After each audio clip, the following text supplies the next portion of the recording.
This week at Bungie, an old friend made its reappearance, with a quest line that may or may not have put a lot of Guardians to sleep. What's going on, guys? My name is the Black Link, and tonight is Thursday, March 19th, 2020. It's time for another issue of the Bungie Weekly Blog, This Week at Bungie.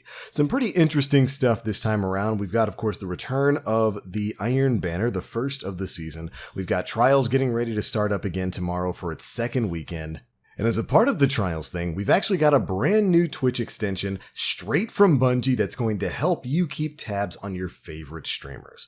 All that and more in this week's TWAB. So let's go ahead and get started with things. Of course, Fourth Horseman began our week in Destiny. And while the quest didn't take very long to complete, it certainly has left a lasting conversation about the state of exotic quests in Destiny 2 and the presentation of content and rewards in the Season of the Worthy. And how did you feel about the quest? Did you think that the quest could have added a little bit more, or was it perfect for the amount of time you have to play this game? Sound off down in the comment section below.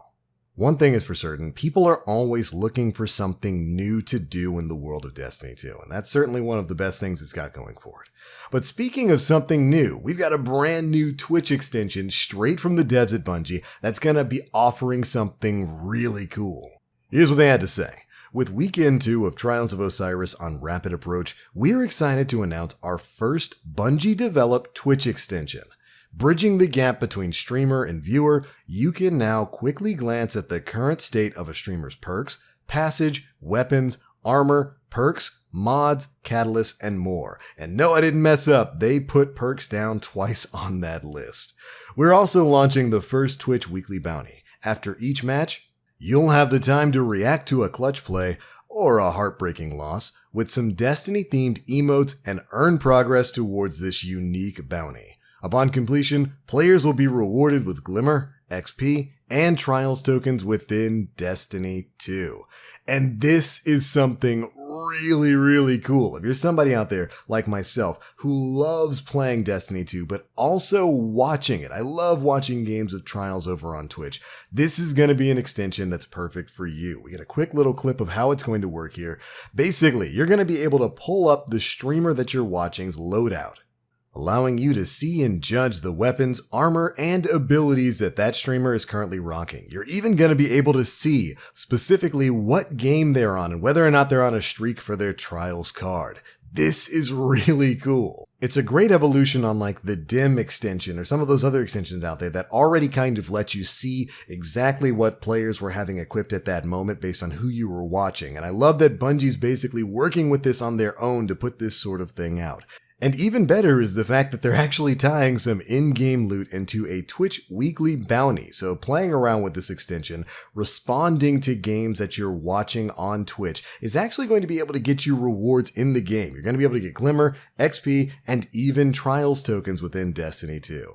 Really interesting play moving forward from Bungie here. This is something super cool that I'd love to see more of. And thankfully, we might be getting just that in the future. If you're interested in the Twitch extension, you can visit Bungie's official Twitch extension support and their Twitch extension error code article to learn exactly how everything is going to be set up here. But after that, they state that they're also looking to expand the extension to apply to more activities in Destiny 2.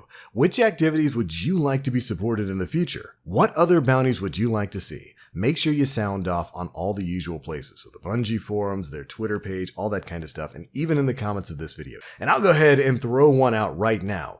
This needs to be a thing for world's first raid runs. Could you imagine? There's already so many people on Twitch watching the world's first run. Could you imagine if they tied some bounties that maybe gave you some interesting in-game loot to get you in on the fun of watching your favorite Twitch streamer? This is just a cool idea. Really happy they're pushing forward with this type of thing. It's definitely an enhancement to the streamer-viewer experience. Good stuff. But while we're on the topic of Trials of Osiris, players have a fresh opportunity to put some new accomplishments on display. You may have seen a few Guardians in the wild flaunting stat trackers with their flawless passage count or the number of Guardians they've defeated. By using specific emblems granted from the flawless chest, players can earn unique stats as they complete more passages within the activity.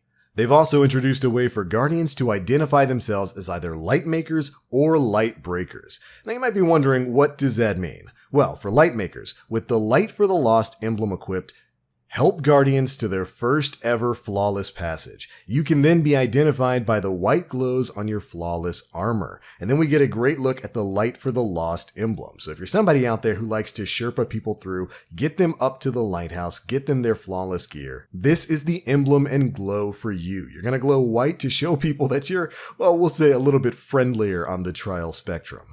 But if you're a different type of Guardian, maybe you're a Lightbreaker.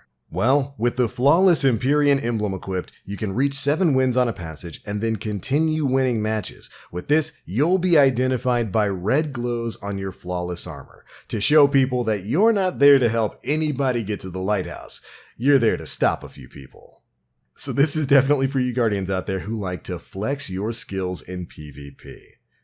Bungie states that they've seen many of you taking on these roles in the wild already and are excited to see how high you climb in the stat charts. But note, in order for the emblems to actually track their associated stats correctly, players must have the emblem equipped when completing their respective requirements. So basically, if you're a Lightmaker, you need to have that emblem equipped while you're Sherpaing people to the lighthouse, and if you are a Lightbreaker, have that emblem on after you've gotten your 7 wins.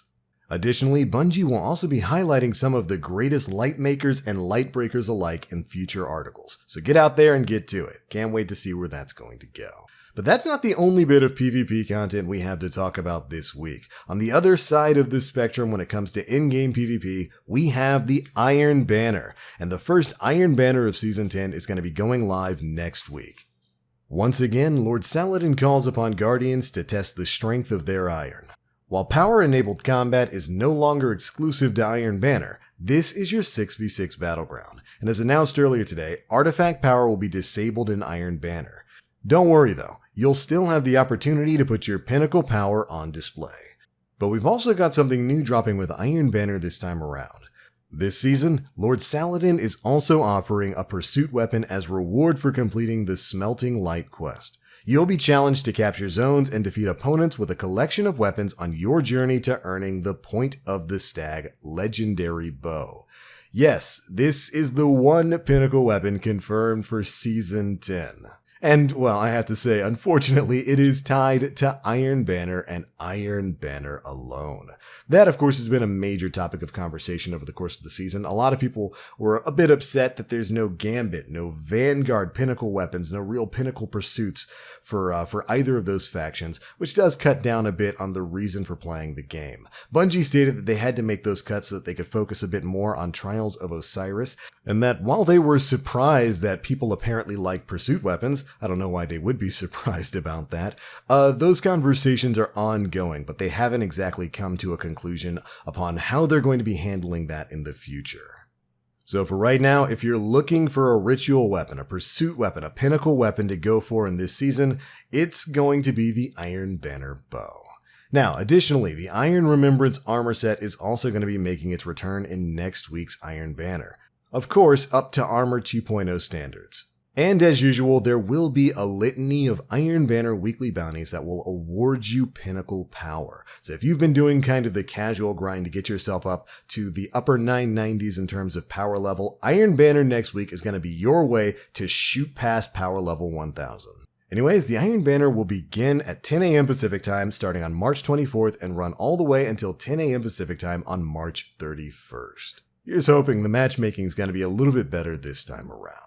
But alright Guardians, that's pretty much it for the biggest bits of news to drop in this week's issue of the Bungie Weekly Blog, This Week at Bungie, for the week of March 19th, 2020. I'm really excited about that new Twitch extension. I think that's such a cool way to get people to continue their interaction with the streamers who are playing your game, and I would really love to see that expanded into other content. Like I said, the easiest one to think of course, is some kind of extension that helps you track and participate in or check people's loadouts on when it comes to world's first raids, and I would love it if there was some sort of in-game reward for people who are actively watching and participating in that. You know, for the people who can't get a group together, who don't have 5 other people ready to run a raid on day 1. I just think that's a great way to keep your fans engaged in the game, even when they're watching people play it on Twitch. It's good stuff. But alright Guardians, that's the news and those are my thoughts. Be sure to leave me yours down in the comment section below. And if you enjoyed the video, feel free to drop a like, make sure you subscribe and hit that notification bell to stay up to date with all the latest stuff we're putting out. But I'm out for now. Thank you all so much for watching. And as always, I am the Black Link. You Guardians, stay frosty.